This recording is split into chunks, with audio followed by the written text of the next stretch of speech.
Hi, Danielle.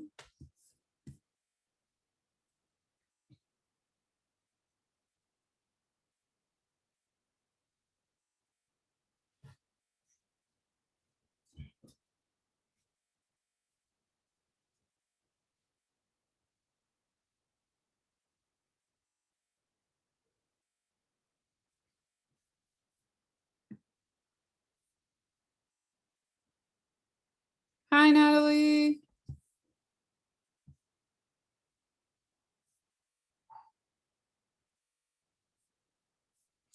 Okay, so we're going to start final review for the final exam for art history 2. I've had a little bit of technical difficulties, so hopefully everything will go the way I expect it to go now. The exam's going to open on Blackboard for Columbus State on Monday. It'll close on Thursday at 11:59 p.m. For Kent, it'll open on Thursday and close on Monday at 11:59 p.m.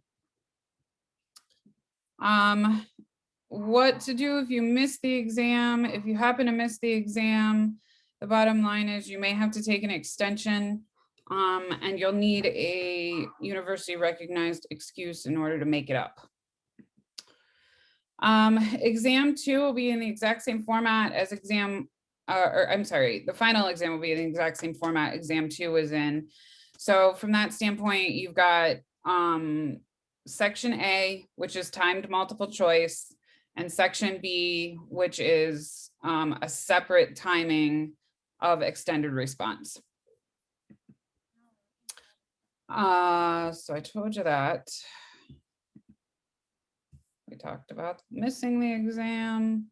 So let's look at the artistic eras that we've looked at since exam 2. There are a lot. I think there are like 30 plus of them. So from that standpoint, we decided that we needed to whittle that down a little bit to this list here. So we're going to go over each one of the stylistic eras and then talk about an example or two and some of the important points that you need to take away with you for the final exam. So let's start with Fauvism.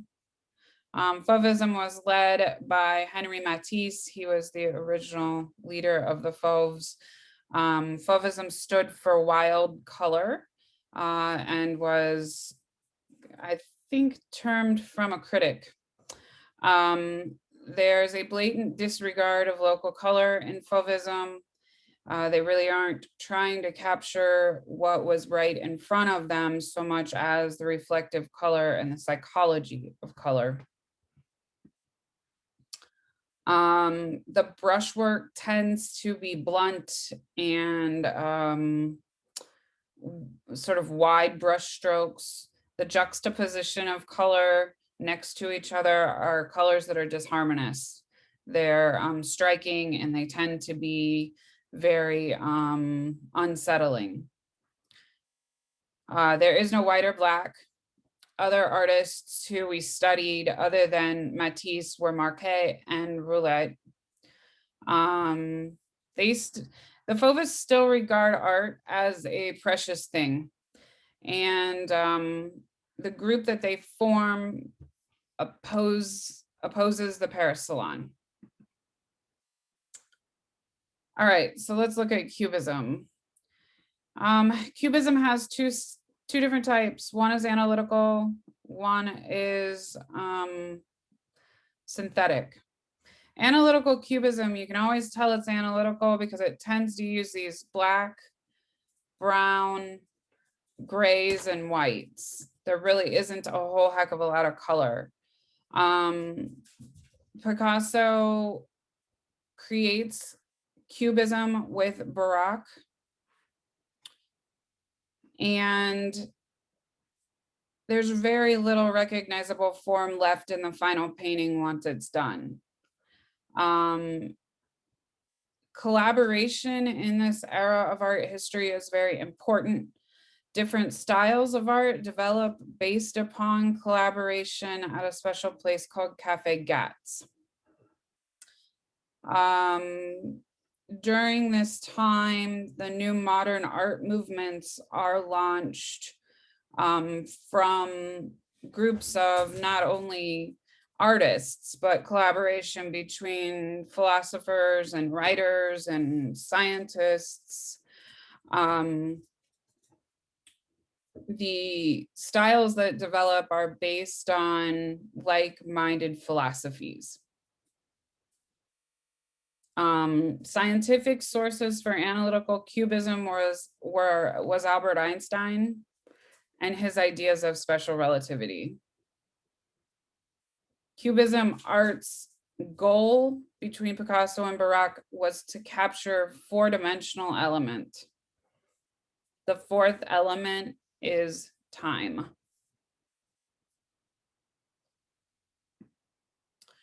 This is synthetic cubism. It looks very different from analytical cubism. It's not quite so monotone. It doesn't have all of the black, white, and brown. It uses color. Collage is experimented with, and we have interesting examples of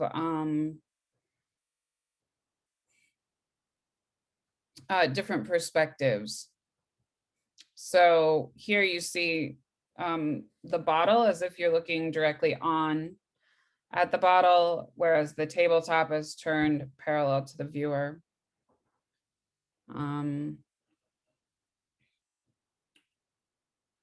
Barak also helps to pioneer this part of the movement.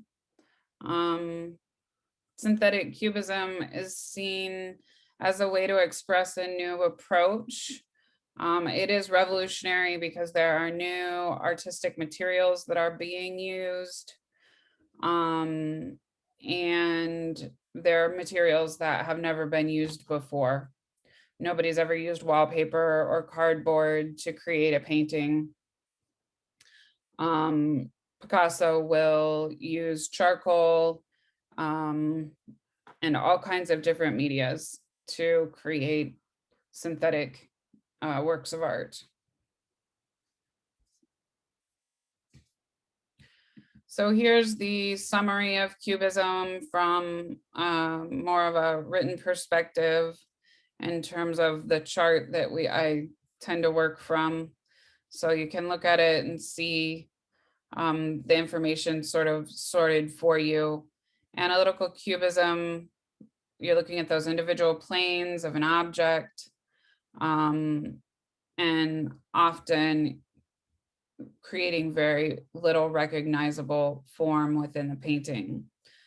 Colors often monotone, black, white, and tan.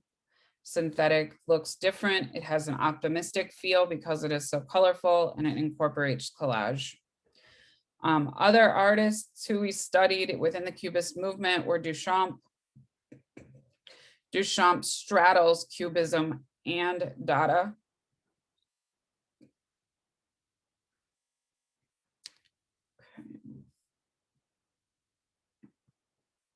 So here we're moving on to Expressionism. The main artist we studied in Expressionism was Kandinsky. This is his improvisation, number 28. If you remember, Kandinsky uses something called synesthesia. Synesthesia is the idea that one sense can cross over into another sense. For example, how does yellow taste? What does blue smell like?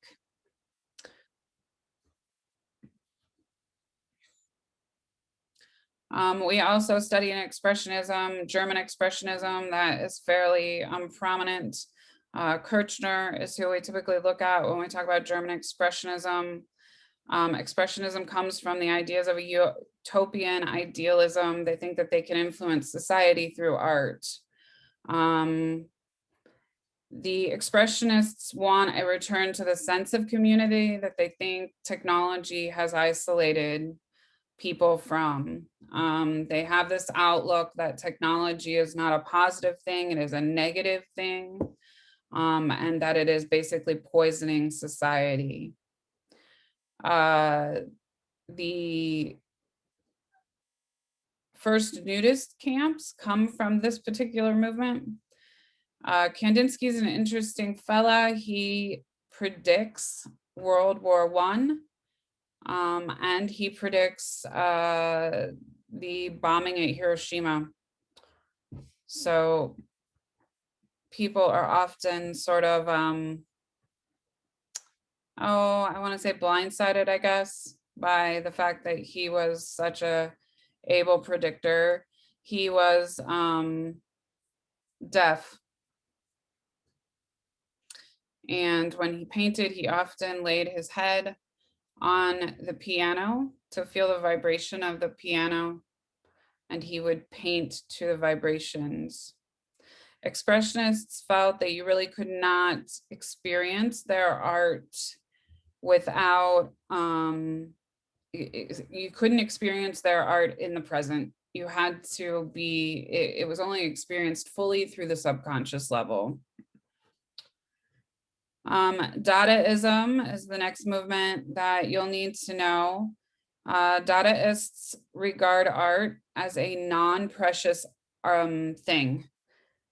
And so this idea of what is art is questioned.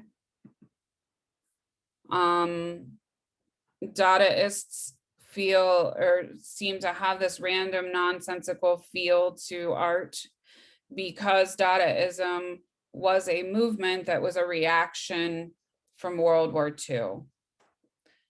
They were so, or I'm sorry, from World War I. They were so shaken by the idea that war, or by the tragedy of war, that they feel that they need to respond.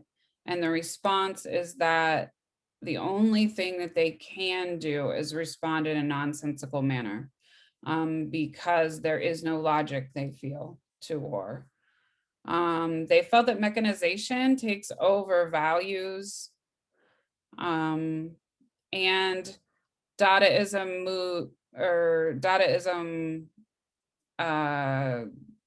fuels another art movement called the happenings and performance art. Artists that we studied in Dadaism were Marcel Duchamp, Hugo Ball, who performed the Caravane, and Man Ray.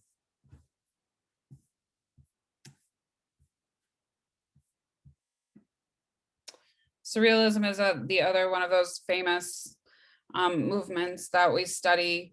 Surrealists were heavily influenced by Sigmund Freud. And as you know, Sigmund Freud often focused on the primal instincts of humanity's psychology. And so a lot of the art that we see that comes out of surrealism is about sexual nature. This one is by Giacometti, I believe, and you see the ball that sort of cradles over top of the banana, definitely has a sexual connotation to it.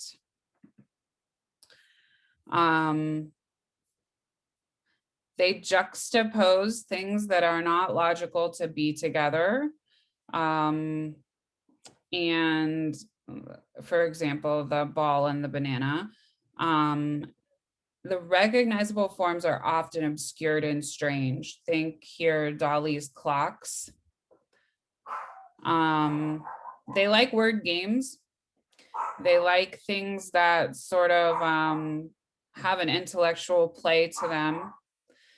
They focus on dreams and the state of unconsciousness, the idea of chance,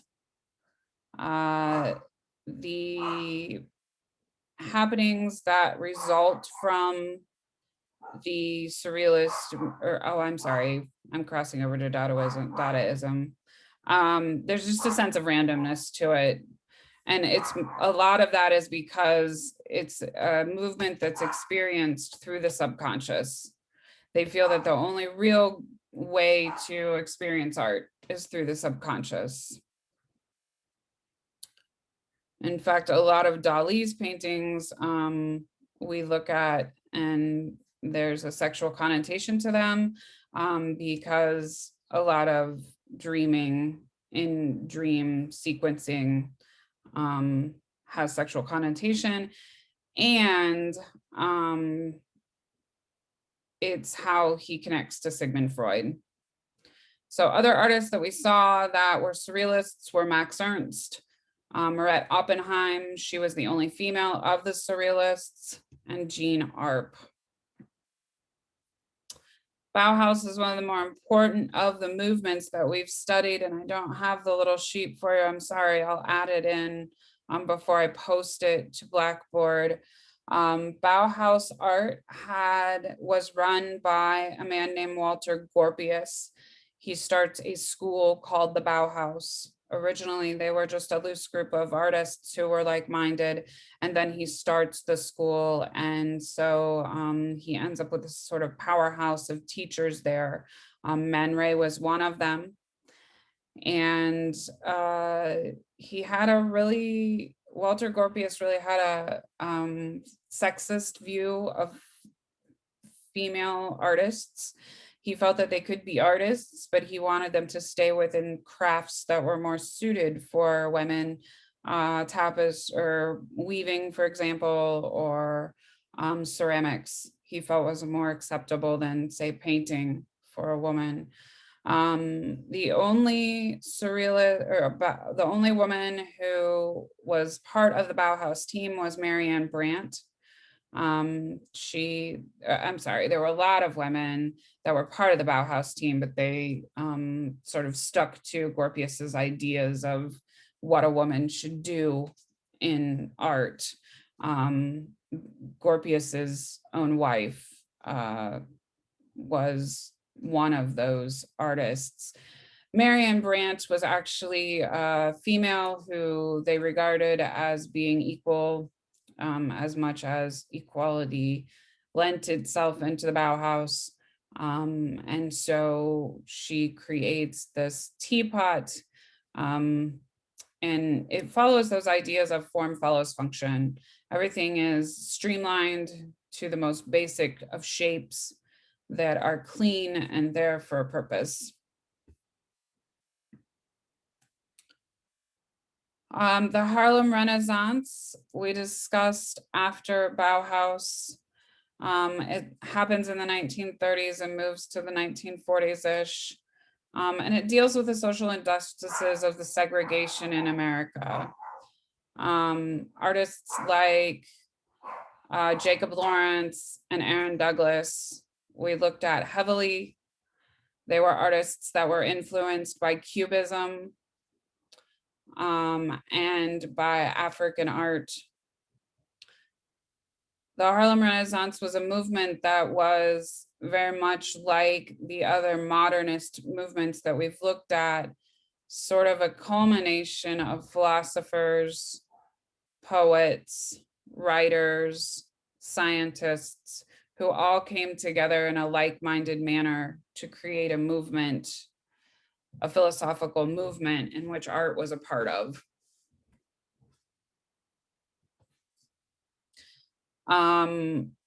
In the Harlem Renaissance art, we tend to see flatter looking figures. A lot of Jacob Lawrence's work seems to feel as if it's been carved out of a piece of wood.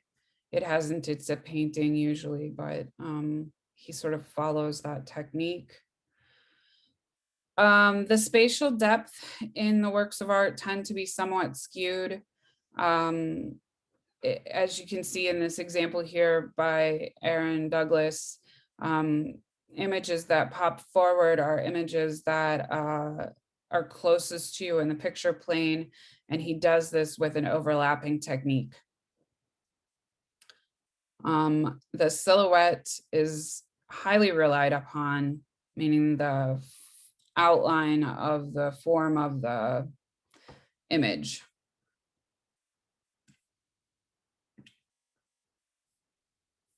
This is an image that should look fairly familiar to you. It is an example of American regionalism. American regionalism was a movement that was sort of spurred by the Great Depression. It was supported by the Works Progress Administration, in which the National Endowment for the Arts comes out of funding, trying to get artists back to work. Dorothea Lange is probably one of the most famous of the photographers that photographed during American regionalism time. There were other heavy hitters in terms of photography as well. But we also had sort of a different feel to painting. Most of the subject matter still showcased the plight of the American Depression, and it focused on depictions of Middle America. Here you see Grant Wood's American Gothic from the 1930s. And artists that we studied were Grant Wood, Andre Benton, and Dorothea Lange.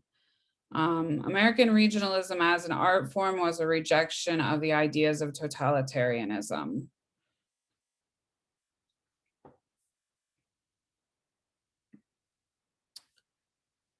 American muralism was highly dominated by Frida Kahlo and Diego Rivera.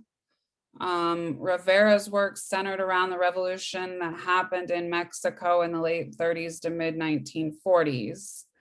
Frida Kahlo is sort of a loose goose in the world of art history. Some art historians like to classify her as a surrealist. I highly disagree with that. All of her paintings were paintings that were about her life and the way that she felt in life. Her paintings are usually pretty recognizable in terms of the fact that they typically have her in them. She's highly recognized in the LGBTQ community. She was bisexual. Even though she was married to Diego Rivera, she wasn't all that happy being married to him. Eventually, they lived in separate houses, but stayed married. Okay, so moving on in the timeline to mid-century modernism. Mid-century modernism art tends to be somewhat abstract in nature, meaning that it's sort of pared down to its most basic shapes and forms. There is a sense of simplicity to mid-century modern art. And the idea that form follows function is definitely a stylistic feature of mid-century modern art. Many artists like Frank Lloyd Wright, who you're seeing represented here, are artists that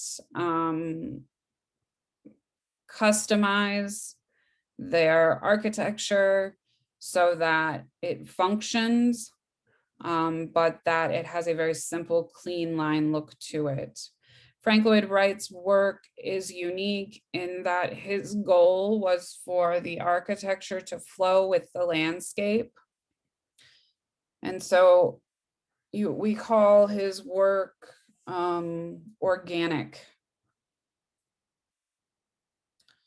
We also studied Le Corbusier, Mies van der Rohe in mid-century modern architecture. In mid-century modern, we did not study any kind of painting or anything like that. We did look a little bit at furniture design, but if you're getting questions about mid-century modern on the exam, it's going to be about architecture. Abstract expressionism is another movement that we looked at. It differs from expressionism because it utilizes large body movements to create the art. In other words, the work of art that you're looking at now was done by Jackson Pollock. It's a really large piece of artwork. It's probably 12 feet tall by 15 or 20 feet long. The canvas was laid out on the floor and paint was applied to the canvas through that method. This is a new method that nobody has ever done before. And the abstraction is an abstraction of the formal elements. So color, shape, line, and texture.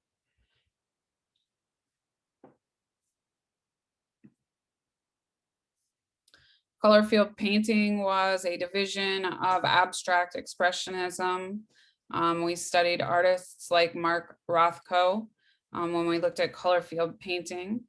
Rothko was interested in communicating the psychology of color over the abstraction of all of the forms. So color field painting is a division of abstract expressionism. It's chromatic abstraction.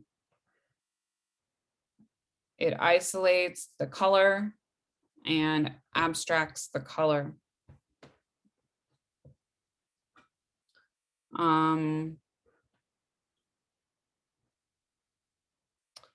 The sense of violence, there's a sense of violence that comes into abstract expressionism because of the large body movements and the quick gesture that has to be done to create the work of art. Typically, you find in abstract expressionism that geometric forms have a modular sequence. In other words, it's predictable when the next, like if you've got orange paint, it's predictable when each plop of orange is going to come onto the canvas. That's something that's been studied greatly in abstract expressionism art.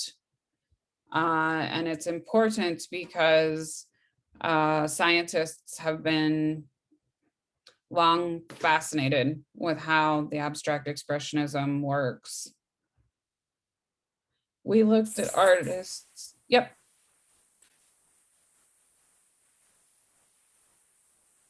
Sorry, I think that you are trying to ask a question and I cannot hear you.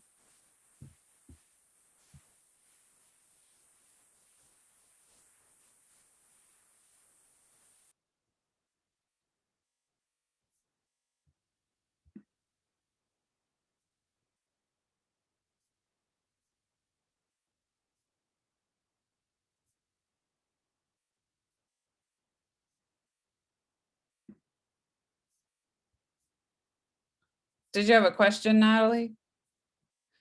Yeah, I can't hear you. You're typing.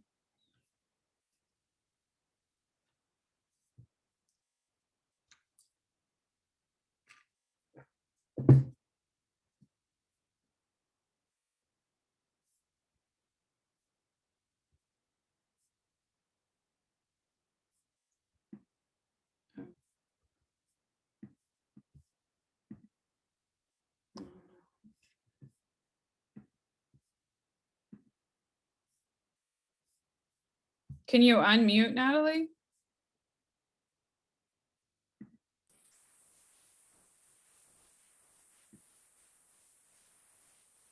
Yeah, I can't hear you. And I don't see any comments coming up in the screen.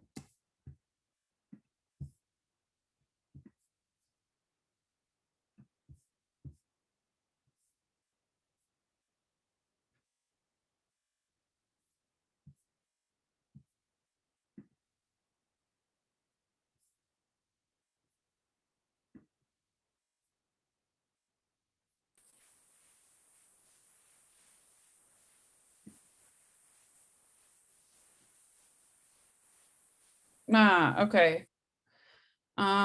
Sorry, my speakers are being weird. Do you have an example of the predictability? I don't really understand it. Okay, yeah, let me go back to that. Here. So mathematicians like to study Jackson Pollock work. And they like it because there's a mathematical equation that they can create that predicts when the next plop of white is going to hit the canvas. So if you mathematically start calculating when Pollock starts putting the white on the canvas, there's some sort of mathematical equation that represents how the white hits the canvas, which I know seems a little strange, but fascinating ideal system that then extends over to color field painting, because you get these very rectangular, predictable shapes, as opposed to, like, if you're thinking about the abstract or the expressionists, their works were more, they were less regulated in terms of shape. They were less, the expressionists had more organic shapes. So here.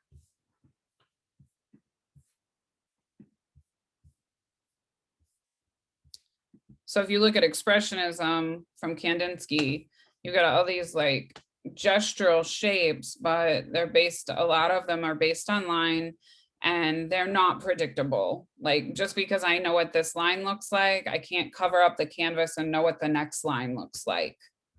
Whereas if I go to Jackson Pollock, I can cover up half of that canvas and get a good idea of what the other half's going to look like. Does that make sense? Okay. Did that answer your question? Okay. All right, so let's talk about minimalism. Minimalism is, well, let's start with this and go back to that. Minimalism is often sculpture. The works of art tend to be the object, and they're usually constructed of industrial materials. They're very impersonal. They tend to use the organicness of the material to create the formal elements of the work. So if you're looking at Donald Judd's Untitled series, you see that he uses this orange glass. Well, the orange glass was orange already before he began using it. And so he just uses the color of the glass that it already is to create an aesthetic element within the art. As well as he uses the color of the steel to create the natural color of the steel to create the metallic element in the work of art.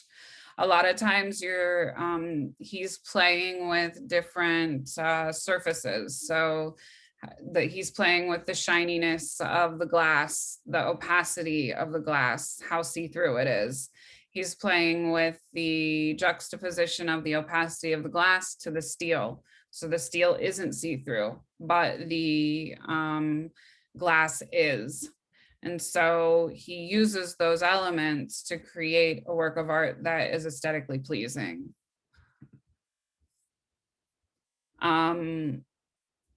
Minimalism tends to bring up issues within public art. It brings up the ideas of what are the rights and responsibilities in public art? What's the purpose of public art? We'll talk a little bit more about that when we look at Richard Serra's Tilted Arc. Minimalism is a reaction to abstract expressionism. It was sort of an effort to get past the emotional messiness and chaos that was sort of brought about by abstract expressionism. If you go back to Pollock and you look at his work, Pollock's work is very expressive. It has a lot of emotion in it. When you watch him create the work of art, it's grand and gestural. It's almost as if he dances as he applies the paint and the substances. Like, I don't know, some of the canvases have charcoal and cigarette ashes in them. So minimalism was like, okay, let's get back to art. Let's get down to business. Let's really explore texture, shape, line, color, and form through the actual formal elements of art. Donald Judd, interestingly enough, originally begins building these sculptures by hand and eventually streamlines them by sending out the production of them through a factory. So the point is they even feel that art doesn't necessarily have to be crafted by hand, as long as it has the formal elements in it.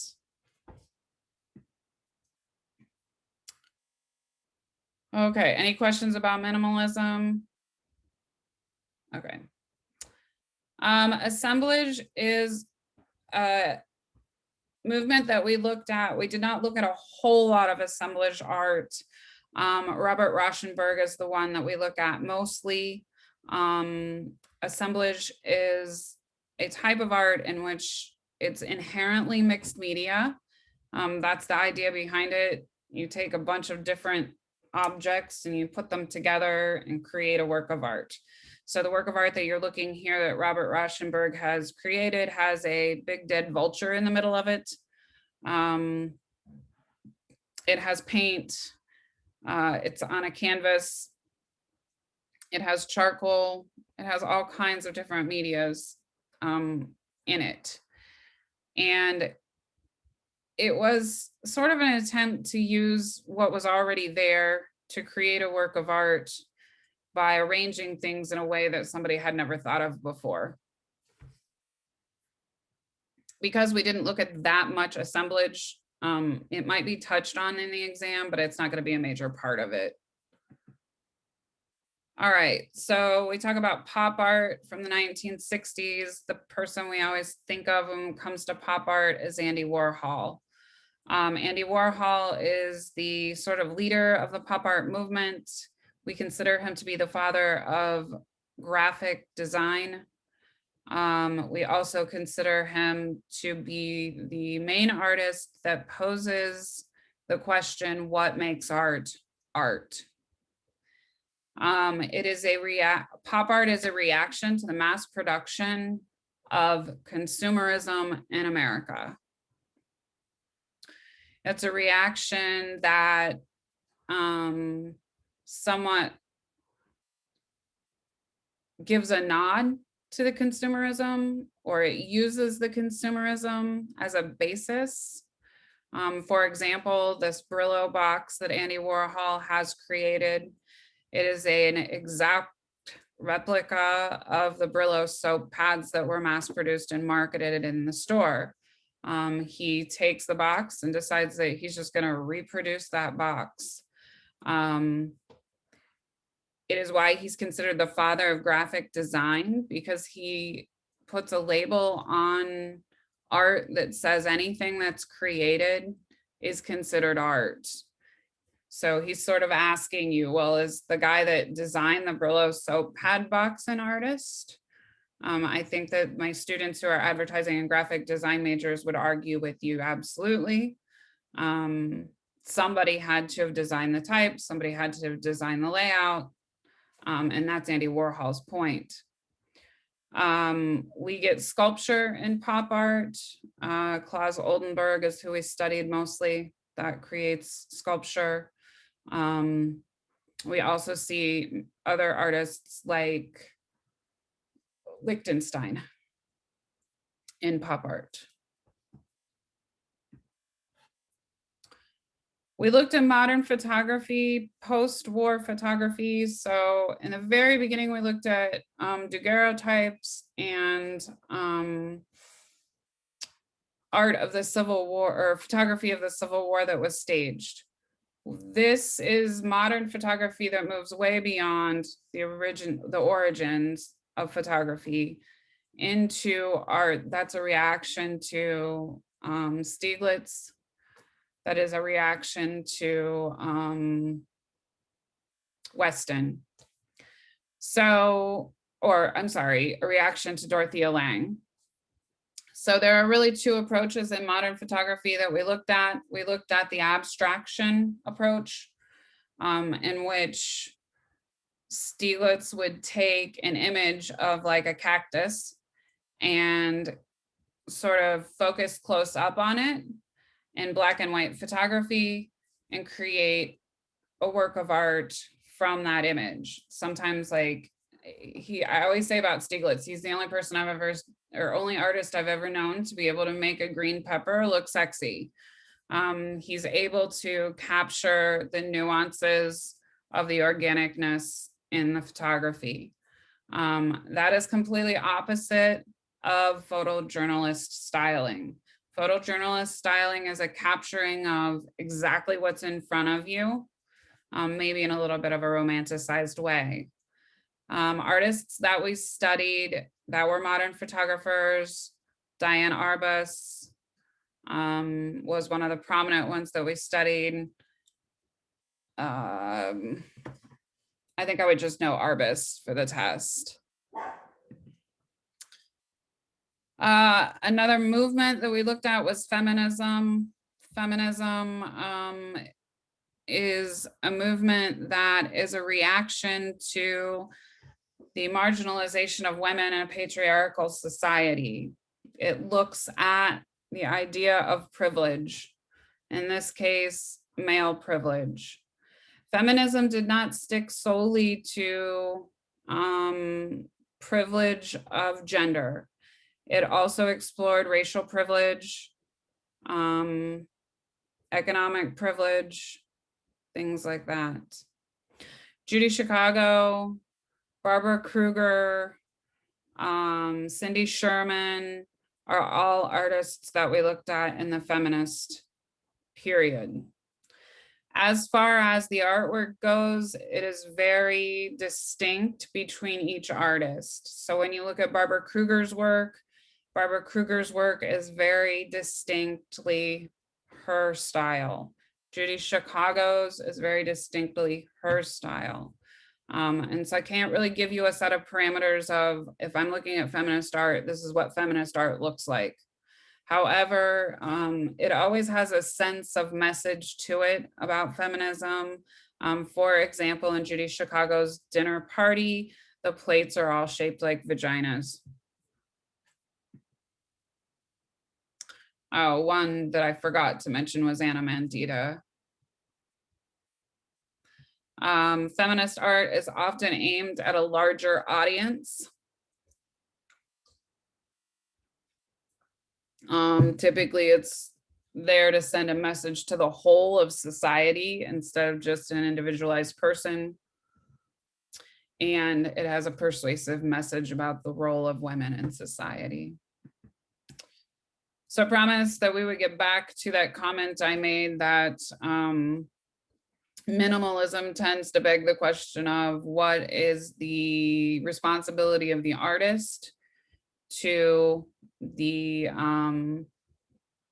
sort of community, to the space in which they're working in. And that comes from this man here who created this site-specific art called Tilted Arc. His name was Richard Serra. And he sort of defines site-specific art. Site-specific art is art that is designed to be specifically viewed in that space that it was designed for only. Another good example of that would be Maya Lin's Vietnam Memorial Wall in Washington, D.C.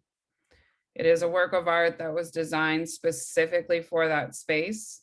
If you take it out of the space that it is in, it changes the work of art, it changes the meaning of the work of art, and it creates, it sort of like pulls the work apart. Richard Serra, when he created Tilted Arc, there was a lot of public controversy over the work. So much so that it was taken down, and it's stored now in a warehouse, and he refuses to touch it because it was made specifically for this space. And he kind of says that it's not art without the space. So the art is reliant upon the space that it was created for. Another division of site-specific art are earthworks. Artists that we looked at that were artists that work with environmental art was mostly Robert Smithson. Earthworks tend to have an environmental component to them. They tend to encapsulate the combination of architecture and environment together. The art for site-specific art is typically very large. It lends itself to sculpture because it is so big, and it lends itself to architecture.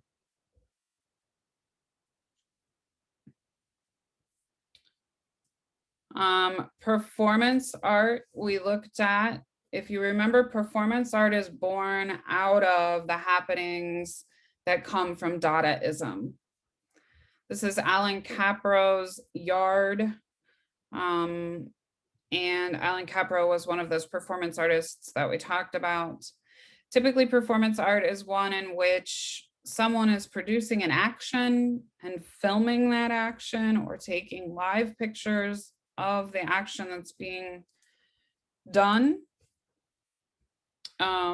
to create the art. In this example, Alan Capro takes a bunch of old tires and puts them behind an art gallery that's having a highfalutin high society show. He asks the attendees to walk over top of the tires. And as he films them walking over the top of the tires, there's an interesting element because most people, when they go to an art show, especially in New York City, are all dressed up in good clothes and high heels. And that was the case. They had to climb over the tires to get to see the art. He films it. He runs a noise reel in the background of the tires being created. And so the elements come together to equal one work of art. Performance art is born out of abstract expressionism. It argues that the artistic process is just as important as the final product. It replaces traditional artistic materials with body movements. It invades the user's space. So just like I just explained with Alan Capro, you're invading the user's space. Sometimes they do it intellectually, sometimes they just do it physically, but it sort of makes the art come into the viewer's world. It can be radical and somewhat assaultive. If you can think of it being assaultive in the way that these attendees were going to this art show and they were all dressed up and ended up having to deal with all the tires. Most performance artists feel that this type of art only truly exists in the moment that it's being done. That you can take pictures of it, you can film it, but the art itself is in that moment in which whatever it was that they wanted to be performed is being performed. Capro, Yves Klein, Japanese Gutai, all are artists that we looked at in performance art. Joseph Bouyes, we looked at him heavily. He sort of straddles the world of performance and conceptual. All right, give me 1 second. I'm going to go shut the doors so you don't have to listen to my Chihuahua bark.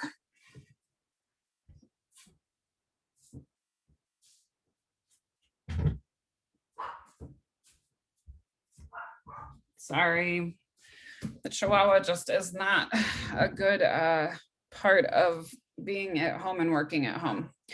All right, so postmodern contemporary art that just doesn't fit into any of the prior categories. So I will tell you that the test is somewhat heavy on the postmodern contemporary, primarily because all of the things that we've studied sort of culminate in them. Many artistic genres fit into this category, like activist art, post-colonial art, art that the contemporary artists tend to comment on the world globally. One contemporary artist that we looked at, and some professors would argue with me that Jean-Michel Basquiat is neo-expressionism. I view him as a contemporary artist, and I teach that to you. Why? Because it's art of identity. he's exploring his identity through art, and he sort of works out his racial background through his art.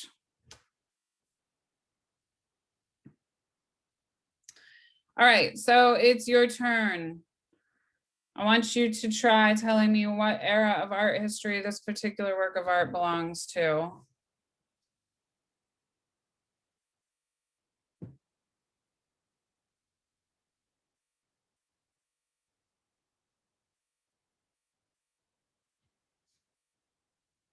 Let's see, maybe I can turn on my typing.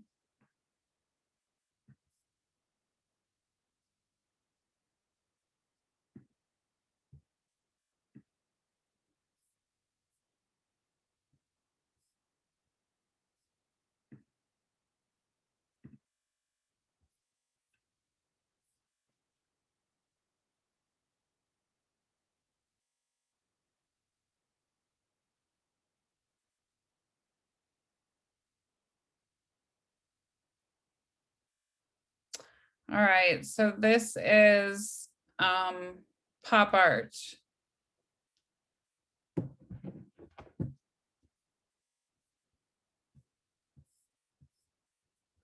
It is a Liechtenstein. You should have recognized the Bandai dots. Oh no. Okay.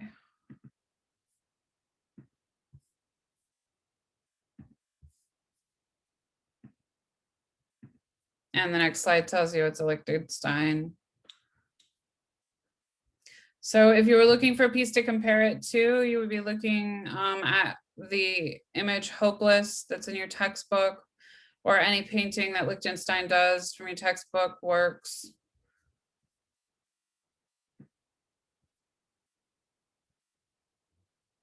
This is kind of moot because you can see in the reel the answers. This is, anybody got a, well, is this synthetic or analytical? What do you think?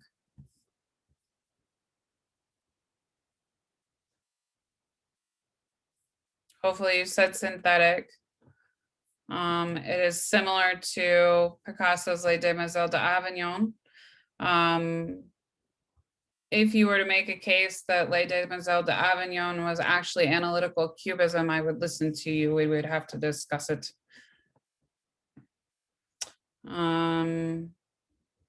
This work of art, anybody got an idea of where or what?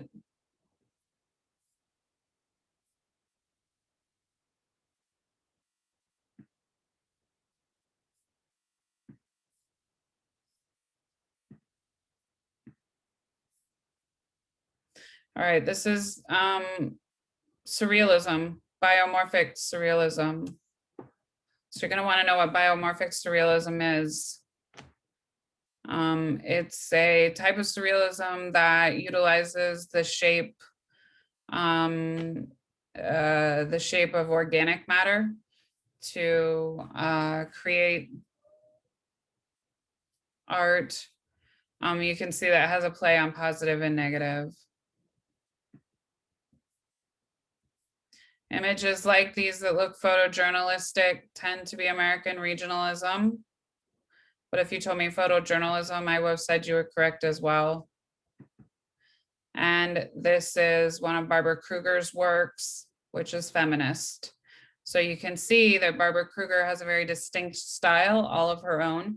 All of her works of art are done in black and white. They have type that's related to them. For example, here's another example. All right, so that is review for the final exam. Any questions that I can answer for you before we finish the review? Okay, I have a review sheet that'll be posted online this evening.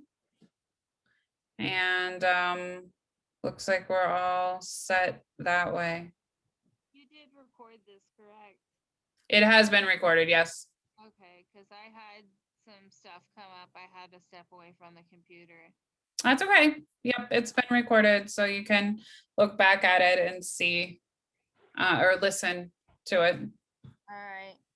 Yeah, I was trying to print off the whole slideshow so I could follow along and take notes on the slides. Yeah. And I ended up with a 15-page paper jam. Oh, no. Well, hopefully you'll get it printed out. You kind of go back and listen, take those notes that you need. That's my plan. Okay. Well, I hope you have a good rest of the day. Thanks, you too.